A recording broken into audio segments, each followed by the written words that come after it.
Hello and welcome once again to Tileford. In this video I'm going to give you an overview of the work that I've completed on the layout over the course of the last few weeks, and also give you an update of the jobs that are currently on the to-do list, which I hope to complete over the next few weeks. I hope you enjoyed the video. As always, please feel free to make any comments that you think will be relevant, and if you're not subscribed, please do. So now that all of the point motors are installed underneath the baseboards, I've started to put the dummy point motors and get them fixed up.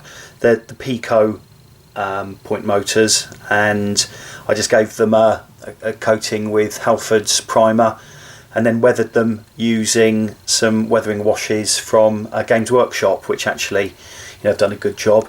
As you can see, they're on cork to bring them up to the same level as the track. That's 0.5mm cork, and I've also, as you can see, started to put a strip of cork which will act as the base for the cable trunking, and the cable trunking I'm going to use is the scale model scenery version. So I'm currently cutting that out and assembling the cable trunking, which is a fairly big job, but one which you can fit in of an evening.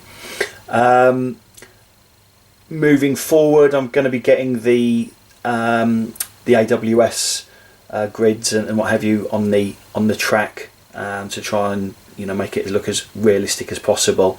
But that's certainly one of the things that I'll be working on. I've also been starting to install the signals and getting them wired up to work. The signals are from CR Signals, and I've gone for the 4-aspect version. Some of which, like this, are just the straight sort of route signals. Some of which have got feathers on them. And underneath the baseboard, if you look underneath, I've wired them up to Heathcote boards so that they are going to be triggered by wagons or coaches or whatever going over the infrared controller. So there's an infrared controller here, and as you can see, that'll change the signal to red, and then we've got 2 versions of amber, and then back to green. I'm just doing them on a timer. I may link them up at a later date, but for the time being, these seem to work pretty well. So I've got, I think so far, 3 of the signals installed. There's about 12 or 13 in total that need to go in, so obviously that's going to be a job for the coming weeks as well. But so far, I've got to say, really pleased. It's the first time I've actually wired up signals, and just from a point of view of interest and realism, I think they look really, really good. So very happy so far with the progress around those.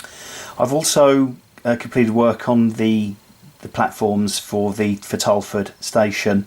Now I've basically recycled the platforms from Caversham Central, but have made a few changes to them. So these are constructed from MDF. What I've done is attached the Pico platform edges, and I spent quite a lot of time just making sure that the edges were filed down and flush so that they attach properly to the platform itself.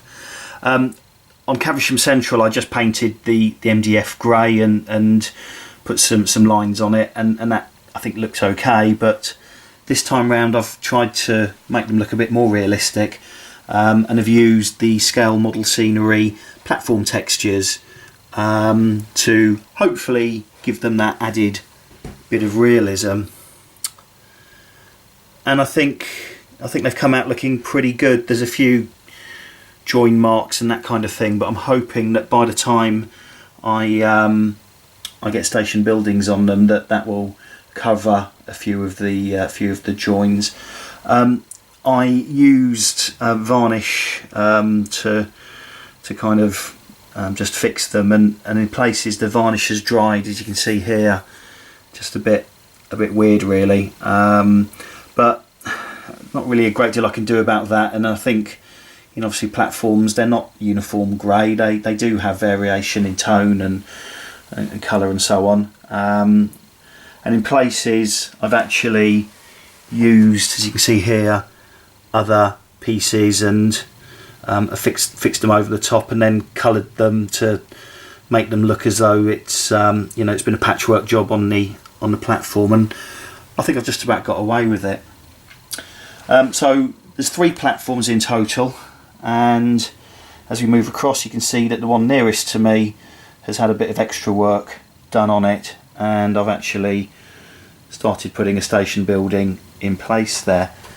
So having a look, we are using the, again, scale model scenery, the anti-trespass matting, which I think looks really good. And if we zoom in, we've got the do not trespass sign, which was recycled from Caversham Central. The station building is one of the Oxford die-cast GWR stations, and that I think is pretty typical of the sort of thing that you would see on the Western Main Line. So I'm not sure if that's the best angle for you, but hopefully you can get a good view of that.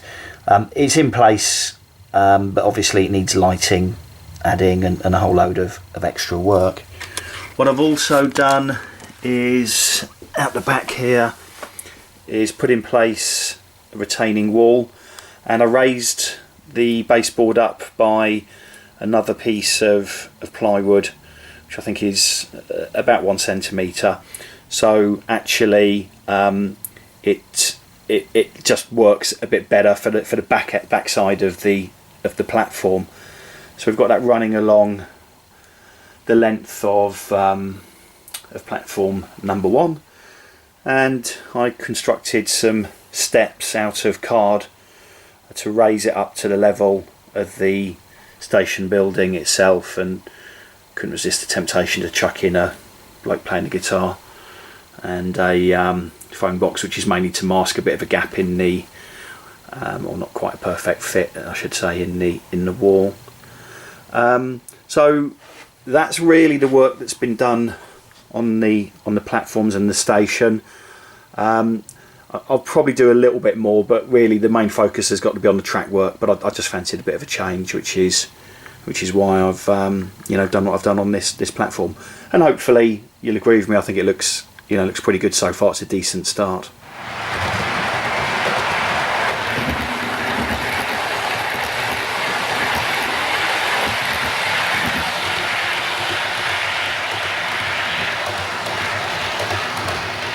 I'm also going to be working on building a footbridge to connect the 3 platforms.